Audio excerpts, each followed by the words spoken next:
Welcome to this evening's event. I'm Deirdre O'Byrne of Five Leaves Bookshop and of Nottingham Irish Studies Group, and I'm very pleased to help launch the memoir of Patrick Magee, Where Grieving Begins. Patrick was born in Belfast and was an IRA volunteer for 27 years. He came to widespread public attention when he was arrested for planting a bomb in Brighton in 1984.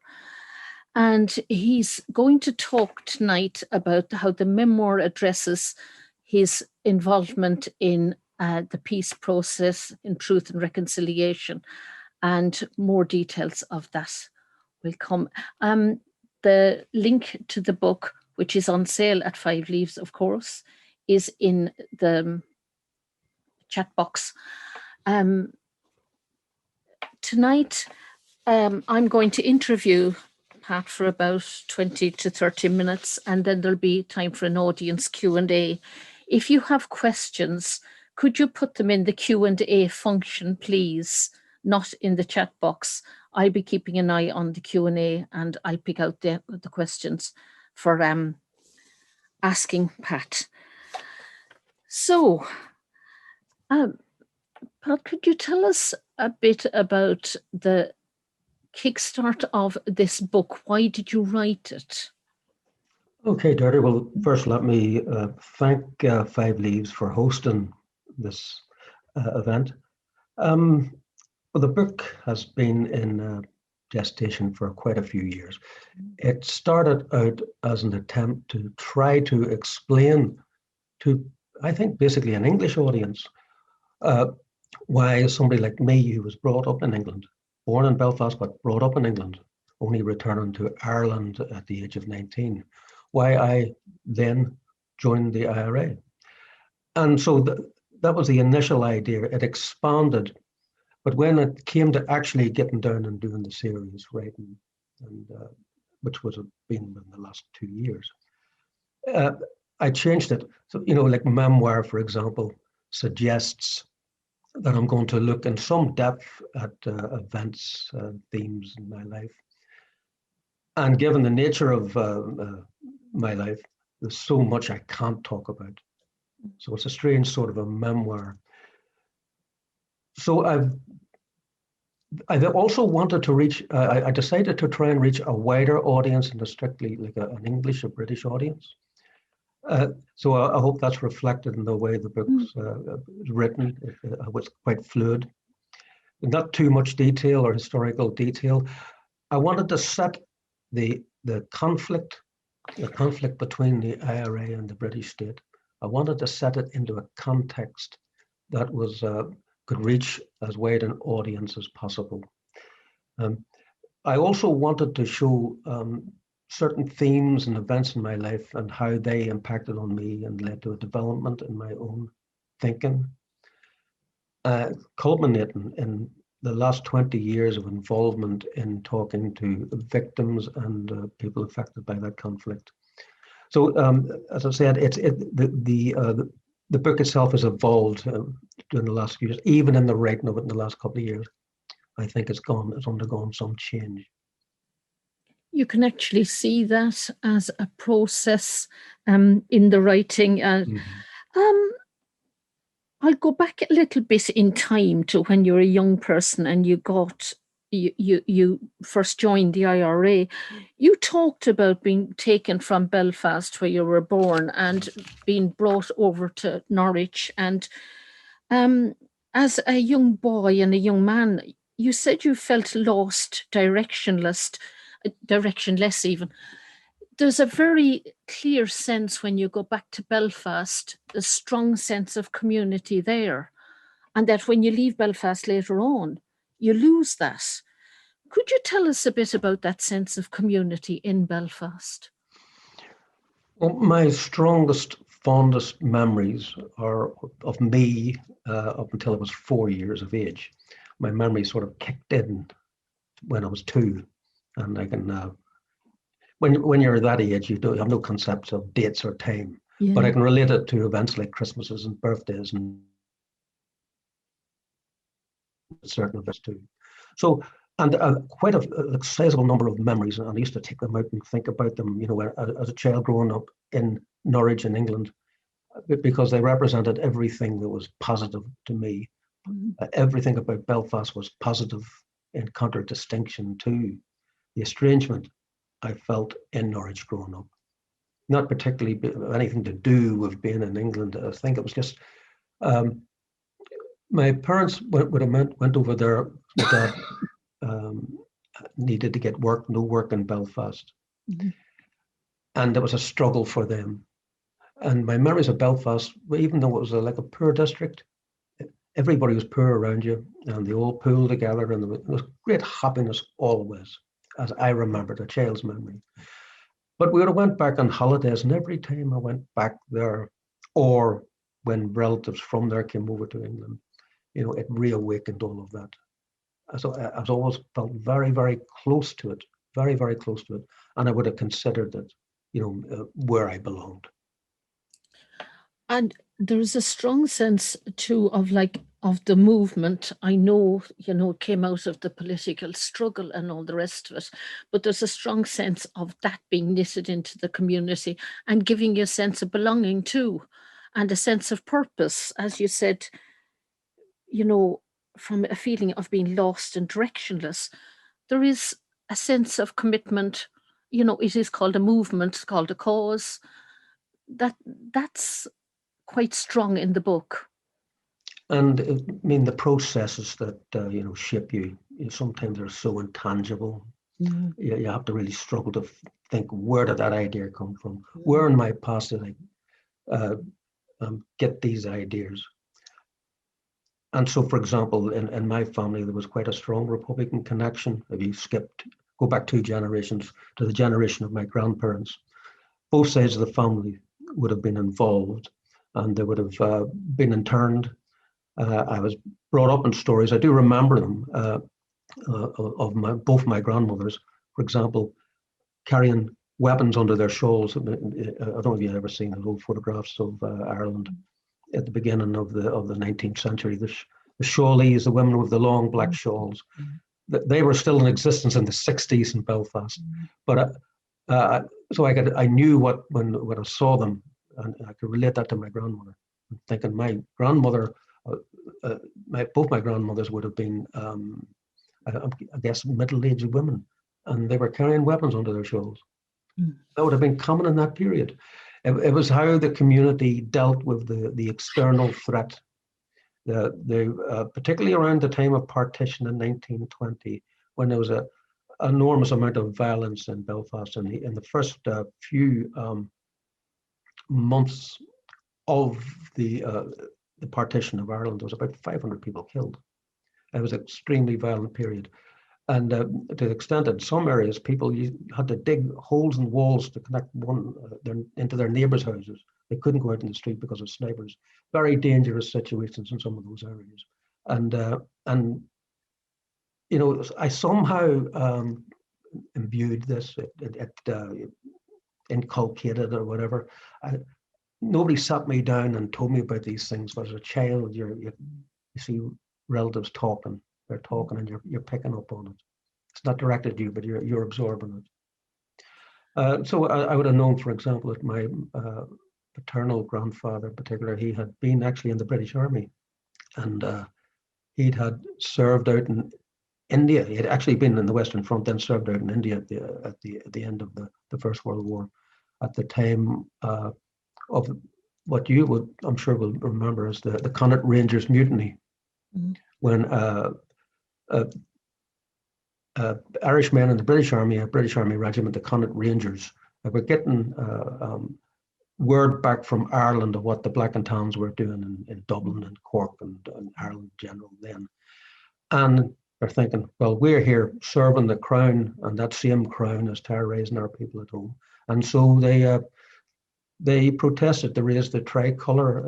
It ended up at one point there would have been I think about 200 men involved. My grandfather only played a minor role. In the end, they took his 2 service medals off him, and he did about 4 weeks in the glasshouse. Ended up back in Belfast at the thick of all this trauma. in our districts, joined the IRA, and then was eventually interned in the Argenta prison ship at the time. So, I have these memories of them. I'd have these memories of hearing all about this. But when I went to actually research this, I was amazed in the detail I found out that I didn't know. So what that proved to me is that much was hidden from us. To give an example of that, my maternal grandparents were living in an area adjacent to the Market district where I was born in. And it was a Protestant district. Market was very nationalist and Catholic. And at the time of the pogroms again, there was a widespread throwing Catholics out of the shipyard, for instance, looting of Catholic premises, burning of streets. And my maternal grandparents and others all had to flee that district, and they ended up in the Market. Now, I didn't know anything about that until much later conversations with my mother. So I think there was a real attempt not to tell us about that, You protect children. You did talk about the fact that the book is coming out now to coincide with the anniversary of the treaty, and you write about the treaty as that kind of wound on Irish society. And I know it's an important date, but I mean, if anybody wants to read a history of the Troubles, your book is a good place to start, or indeed even to continue, because you do get the internment there and what was going on the street and the way you harassed and followed for several years. But if I move on to what I thought was a really very as an extraordinary part of the book, when you talk about the beginning of this reconciliation, could you tell us about the letter? You mention it on page 160, that letter you got from Harvey Thomas, who was actually in the hotel in Brighton when the bomb went off. Well, to set that in context, it was 98, and the release program, the release of the political prisoners had started. I was in the last laps of it. We were seeing the gate. Within months, I would be released. And I was already on some sort of a pre-release scheme and getting out. But just before Christmas in 98, I got this letter, and it was from Harvey Thomas. And Harvey Thomas had been injured in the Brighton bomb. There's footage of him being rescued from the rubble, and he'd lain under tons of rubble for hours. And he was an important figure within the Conservative Party. He would have been an advisor to Margaret Thatcher, and then in turn to John Major, and that would have been for about 10 years. He'd also organized the conferences. He was a leading PR specialist. But he wrote me this letter, and he's a Christian, and from his religious conviction said that he forgave me. And I read this and was deeply moved in reading it. He also sent me a copy of a book he'd written, which related his experiences at the time of the bombing. And I think I should also add, just before release, you are thinking, what will my role be outside? You're going out into this new dispensation of building the peace. Trying to figure out what contribution I could make to that. And I had it in mind. I remember having conversations with people that I could really envisage the point at some point of sitting around the table with people who would have been our erstwhile enemies. I'm talking about British Army personnel, RUC, loyalists, Republicans we would have been in contention with, all those who had participated in the conflict. And I said, well, that's something I was very open to. I hadn't really given so much thought to victims, I have to say that. And then somebody who I had hurt, my actions. It was IRA actions, but it was, I was responsible. I had that responsibility. Contacted me, offered me forgiveness. So I think it was, very formative, and caused me to give more thought to that. But then when you get out of jail, you have to pick up the pieces and get your life back on, some sort of a path. And in the meantime, I was contacted by another victim of Brighton, somebody who had lost a relative in Brighton. This was Jo Berry, and her father, a Conservative MP, Sir Anthony Berry, was killed, one of the 5 people killed in that operation. And in the summer of 2000, I heard that Jo Berry wanted to see me. I didn't.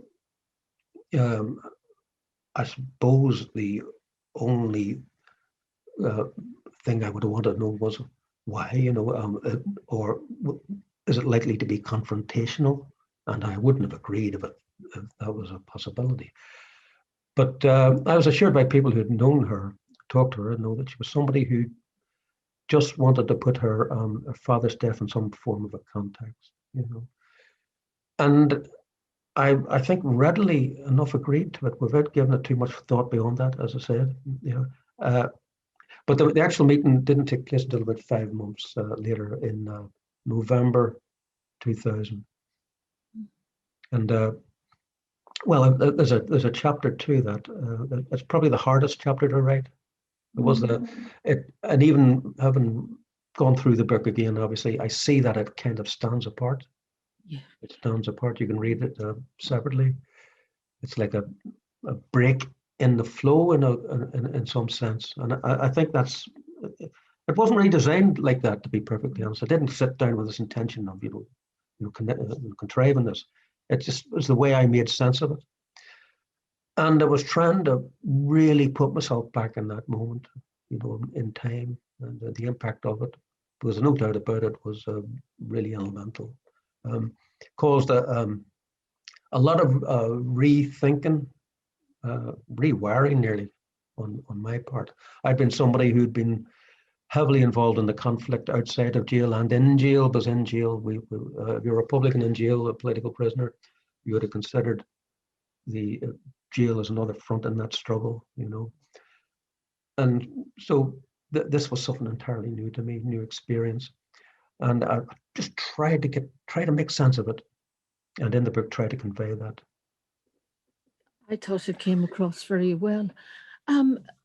What you said about Jo feeling isolated as an English victim, and that she had actually gone to Ireland and tried to find out more herself, because there seemed no framework for her to come to terms with what had happened. And that was just, it's shocking to read, I suppose, that she had nowhere else to go. And, there's nothing there to heal people in an isolated situation like that. There probably is now, but because of her, even in you. Well, we know that there are many victims of IRA operations in England, in Britain. And they're all isolated up and down the country, from Warrington, Birmingham, all the places where there were IRA bombs and there were casualties. And they were isolated, and there didn't seem to be, I get this from Jo, any support for them. But Jo's experience was that coming over to Ireland and talking with people on the ground who had experienced themselves, they had experienced loss from all sides. She found people who were going through the same as herself, and it was she knew that she could be heard in Ireland, and she would have went to, for example, Glencree and Wicklow, and is it Glencree? It is, isn't it? Glencree and Wicklow. There's a program there called Let's Experience include the victim's experience, the live program. And I actually sat in on one of those sessions at one point, and typically you would get about 20 to 30 people sitting around and just sharing their experiences, in a very informal way. and they would come from, as I said, all sections of England, all parts, and all different tales and impacts. And Joe had to come to Ireland to get that, nothing of that ilk was provided in England, and also there she met Republicans, or she'd met people who would have been injured by the British Army, for example, and I think that was had a big impact on Jo herself. She was a questioning woman. She wanted to know more. She wanted to know the context. Yeah. It wasn't only her direct experience. She just really did try to connect it with other things that were happening. And the context, of course, was the conflict. Yeah. But you talk a lot about that, about this need for this two-way process. And one of the things, I mean, you say the healing power of contact and dialogue, those two words again. But it is extraordinary how open she was. I was wondering if you could read us just one or two lines or maybe one or two verses from her poem. Yes, I could do that. She read to you. Have I got a page number for it? It's 179. Yeah. There was one particular line in it, and I'm trying to find it here. If I can find it, because it really hit home at the time. Here we are. Your sons could be mine. I could be your brother. Planting the bomb that killed the little boy. Bridges can be built. And now I stand alone with you who killed my dad. There's a place inside me that knows you acted your truth, challenging injustice and oppression. My dad was in the way. Bridges can be built. I miss my dad. I cry for the granda my girls cannot know. Tears of grief for all who suffer. We are one in our loss, in our pain. Bridges can be built. And Joe read that poem. It's a much longer poem. Joe read it to me at that first meeting, at some midpoint in the meeting, and that meeting lasted for 3 hours. Incredible. Even saying that, it seems incredible to me. I killed her father, and we had a conversation for 3 hours, in the middle of which she read that poem. And she had written this poem several months before. And that line, now I stand alone with you, who killed my dad, actually prefigured it. That moment when she was reading this poem to me. And well, what do you say? I found it a very disarming moment. And thinking, not realizing at this time, but thinking about it more afterwards, and even recently, she wouldn't have read that poem to me if she didn't think at some level I would have been receptive to it. Mm-hmm. It was important to her to read it, but she wouldn't have read it if I would have reduced it in some way, by not getting it. Mm-hmm. And did get it, and I got it very deeply, to be honest, very deeply. And that led to a conversation actually about her father. The first half of that meeting would have been about me trying to put the Brighton operation in context. And I think I've described it as me there wearing a political hat, trying to, with some sensitivity, I hope, explaining, why Brighton, why the conflict, etc. But Jo's asking questions. She's a very informed woman.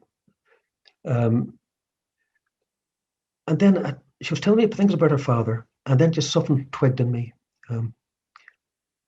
She was coming across as being a very remarkable person, a very deep woman, and a good woman. And then she's describing her father, and I thought, the goodness I perceive in her must in some measure have come from this man, her father. And I killed him, In other words, I had killed a fine human being. Seen it in her daughter. and his daughter. I'd killed him. And here's the track of my thoughts at that time. As a Republican, we felt misrepresented, demonized, etc. I suddenly began to perceive that we were also guilty up to a point of demonizing our enemies, not seeing them in the totality of their humanity. We had this reduced view, and I've read about this, and I explain that in conflict that's absolutely necessary. It just happens because it's necessary. You couldn't survive, to be honest. It's a survival mechanism. You operate on this reduced view. People you are in conflict with. I think if you didn't have that view, you couldn't do what you were doing. If you seen them in humanity, you couldn't cause hurt to them.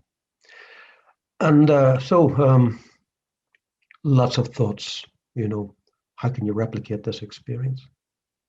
How can you get to a situation, where you can have these conversations before the violence, And I think the last 20 years, trying to understand that and wondering if our talks with Joe and with other victims could act as an example for others.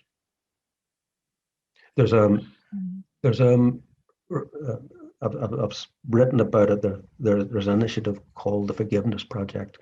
It's a London-based journalist, Marina Cantacuzino, started it, and I think about 2003, 2002, collating stories of similar experiences of victims and offenders, perpetrators, enemies, whatever, collating these stories, including photographs of them. And the common theme is they've tried to see the other, try and understand the other.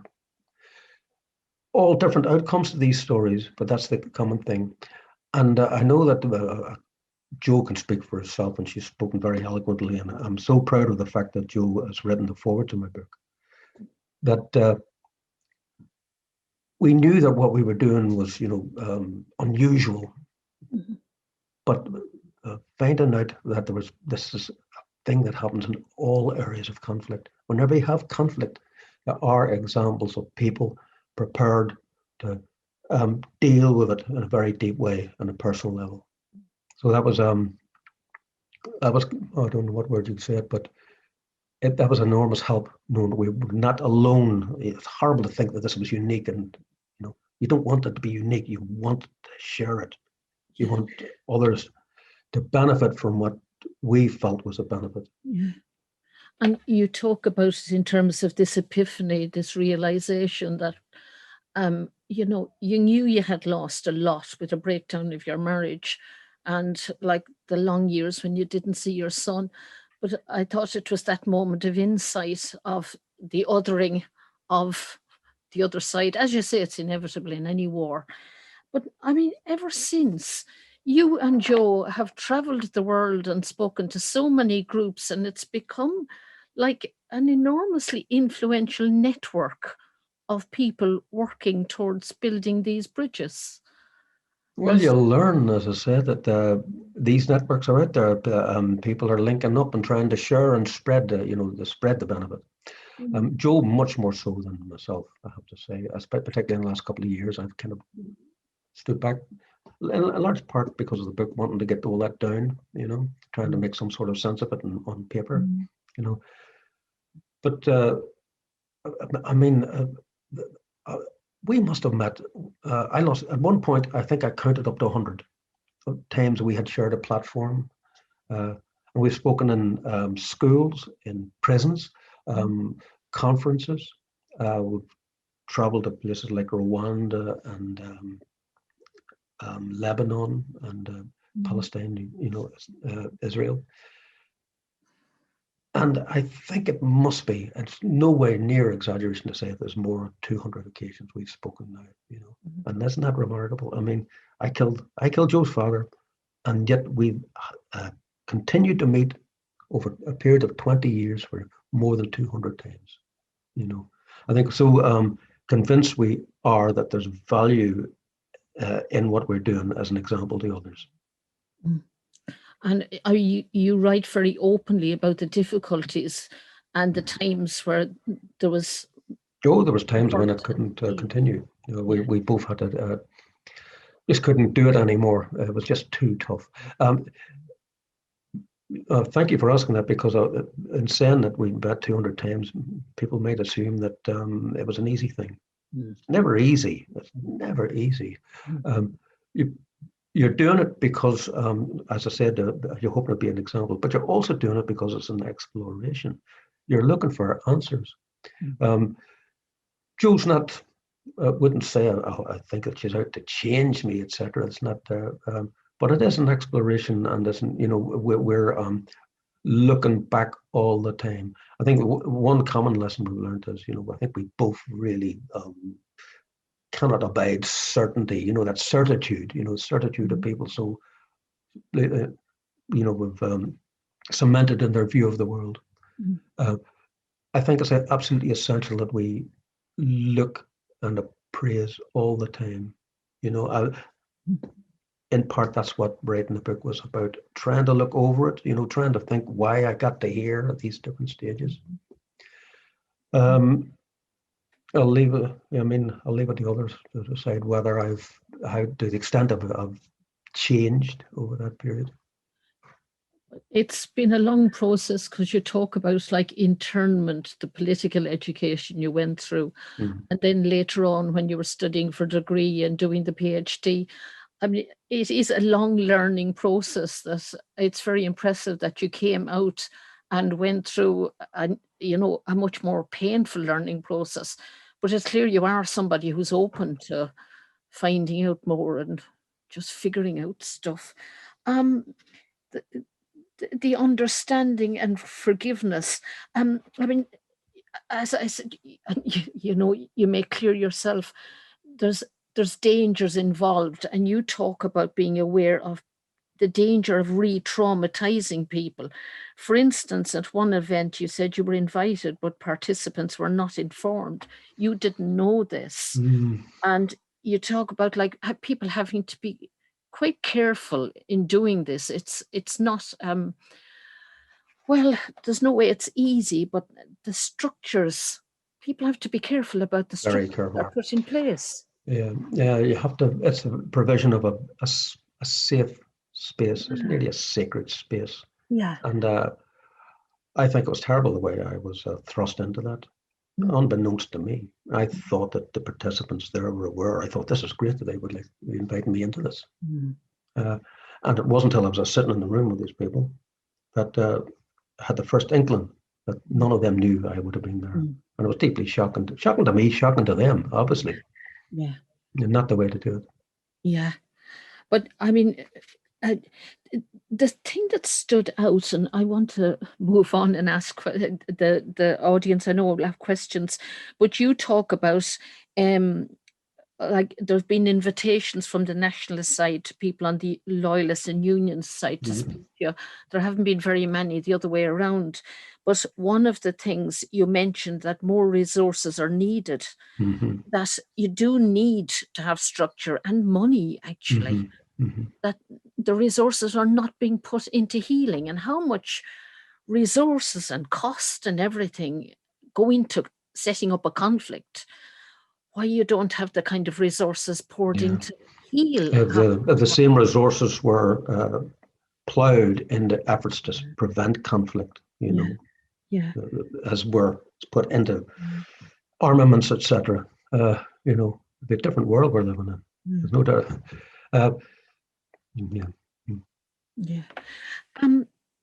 The questions, somebody has said in the chat box, thank you so much for the opportunity. You're giving us an example we can learn from. That's a listener coming in from Iowa in the States. Why do you think, this is a question from the audience, why do you think there was so little contact or understanding between the Irish and the English during the shooting war itself? I'm thinking here about Palestine and Israel, where there is consistent contact between people on both sides, especially bereaved parent circles, even during the worst of times. Yes, well, and in the Irish context too. I mean, there's lots of contact at the civil level. There's always been a certain level of contact at the civil level. But when you start getting involved with people with the power, I mean, there's some of them would have actively worked against those contacts occurring and been, fostered. And I think you see it in those other conflicts too, and the Israeli-Palestinian conflict is an example of that, I think. Talking as a Republican, Irish Republican, I'm aware of the movement wanting to negotiate, get to the negotiating table, and be involved politically in changing things and be heard at a very early stage. We didn't have the power to be heard. You have to have certain levels of power to be heard in this world. We didn't, and then it's easy to silence us. I think there was active efforts to prevent us being heard. We had to, nearly claw our way to the table to be heard. Certain events were sped the process. Obviously, the hunger strikes in 1981. The 81 hunger strike was a huge moment of change. I think it was the first time that the movement, we knew there was always a certain level of support in our district so that we continued the resistance, the struggle.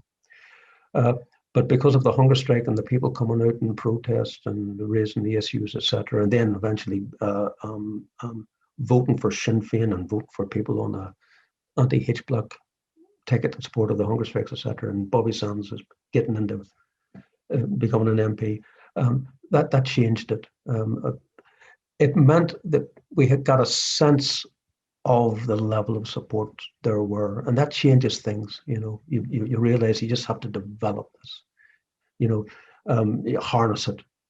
But it took a long time to do that to a sufficient level that we could be heard, and to me that's the real tragedy of that conflict. How long it took us to be heard. Could you put your questions into the Q&A, please, rather than the chat box? So I can't, I'm trying to keep track of both, but I can't. Jonathan says, great to hear you talk about your life. How do you feel about the current situation and the push towards a border poll? Would it be too soon in terms of achieving a united Ireland? My view is that we're already having the conversation. The conversation has been heard.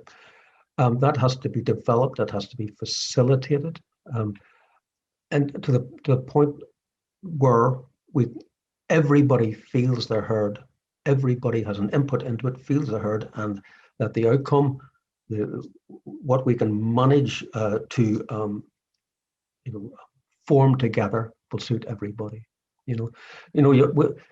A lot of people think a lot of unionists imagine that what Republicans want is what the South has and extended to the North, and that is never the case. We want something absolutely new and fresh, tailor-made to the needs of the people on the island of Ireland, and an outward-looking island in Ireland. And aware of where we are geographically, and all these fraternal links we have with Britain, for example. I mean, that all has to be taken into consideration, I believe. But in terms of democratic outcomes, it's achievable by putting our heads together and coming up with a constitution that protects everybody, and everybody feels, they can be a part. They're not excluded, because that's the past. That's what we came through. That's the lesson. Nobody wants to go back to that or inflict that on anybody else. We want to start afresh, our best thinking, and whatever emerges, we'll all be happy with. I've got a question here. It came from Michael Edwards, Councillor Michael Edwards. He was at a meeting tonight, and I don't know if he's managed to join us. He said, I wanted to ask about the Progressive Unionist Party and about David Irvine in particular. I know he's mentioned in your book, Pat. He always impressed me on Newsnight, and I wonder What do you think of him, or whether there was anyone like him coming from the Unionist tradition? I think David Irvine led a very valuable role. I only met the man once, but we're aware of his input. Yes, I'm sure those voices are there. I mean, there have been contacts. There's always been contacts between loyalists and Republicans. Just speaking on a personal level, this has nothing to do with negotiations or anything like that, but talking to loyalists, being in prison with loyalists and sharing time with them, there's no difference in us. There's no difference between us. We come from the same real narrow streets. Honestly, we share that. What's really saddened to me in, say, the 70s, 80s was a generation that ended up not knowing the other side. I mean, young Catholics who'd never met a Protestant, Protestants who'd never met a Catholic. And that's changing now. I mean, that's one of the most heartening aspects of the changes in the last 20, 30 years, that people are mixing more, young people are mixing. Therein is the hope. There's hope, it's in those young people. But there's a whole, there's a tranche of people in their 30s, 40s, and 50s for a long time had no contact with each other, other than, in the kind of forced proximity the jail gives you, But I really got on well with some of the Protestant people, Protestant guys, loyalist guys in jail. It's these things are possible. And I've had conversations after conferences, etc., with loyalists. So much possible when you get a chance to be close contact, so much more is possible when you're in contact. So it's removing all those obstacles to that contact is what's needed here, and fear is the biggest obstacle, can be the biggest obstacle. So removing that too. I think for a lot of loyalist unionists, there's a kind of a siege going on there, in their head and their thinking, they feel threatened. So we need to address that too. Yeah, it struck me that I know Pass has a book called Guerrillas or Gangsters. I want to get the title of it right. Gangsters or Guerrillas, Representations of Irish Republicans in Troubles Fiction. That came out in 2001. I actually have a copy here. I can float it. I mean, I teach Irish literature, and I have taught fiction. Obviously, I'm not from the north. Probably people can tell by my accent. Could you recommend, like, beyond your own writing, one non-fiction? I know this is almost impossible, but one non-fiction and one fiction book, given that we're talking to readers, the bookshop audience? Well, in terms of non-fiction, there's a book, and I write about it in Where Grieving Begins, and it's written by Michael Farrell, and it was written in 1976. And looked at it again afresh in recent months, and it's still a powerful read. And it's called the Northern Ireland, the Orange State, and it deals with partition and the events that led eventually to the struggle in the 60s, early 70s. Certainly recommend that, and that's Pluto Press. When I was doing research for my doctorate, which eventually led to the publication of the book Gangster or Guerrillas, I ended up looking at trying to collate how many novels that came out dealing with the conflict, and there was more than 400. That was then, more than 400. And of a conflict that was only about 30 years long, 400 novels, it's quite remarkable. But depressing, dipping into them, reading them. The very tendentious take on the conflict, a conflict I didn't recognize in these novels, the way the Republican perspective was distorted. But there were a few exceptions, and one I can recommend, and it's written by Mary Beckett, died there a few years back, Belfast one. She wrote a book called Give Them Stones. I have it here. I can see it. It's a wonderful book. It's Yeah. written in the first person. It's all in her head. It's down on the page, Yeah. and it's about an ordinary Catholic woman in a nationalist area. It must be closely mirroring her own experiences, the writer's experiences, and just her reflections on what's happening in the conflict and around her. And I found it remarkable. You know, Republicans don't particularly come out well, I have to say, in parts, but as a way of understanding what was going on, that's a wonderful book. I'd recommend that. It's quite a thin book too. You know, it's a good introduction. Yeah. Somebody says it's a very courageous, talking about your book, Pat, a very courageous book. Having read it, I have a much greater understanding of the ongoing struggle of Irish Republicans. It's also gone a long way to help the healing in myself as a former British soldier who served in Belfast 1981 during the hunger strike. And I think this must have come from Michael saying he managed to break out of his other meeting in time to hear his question asked. We're going to have to leave it there. I'm sorry, but we have run out of time. That was absolutely terrific, Patrick Magee. Thank you very much. And Thank you, very honored to host this. Thanks for the questions from the. I highly recommend the book. As I've said, we've got a website, and the book is on Click or Collect from 5 Leaves. And Patrick Lim has a question there. Read the book, Patrick, I would say, if you want an answer to that. Thank you very much, everybody. Thank you for attending, and all the best, Pat. Thank you. Hope to talk to you again.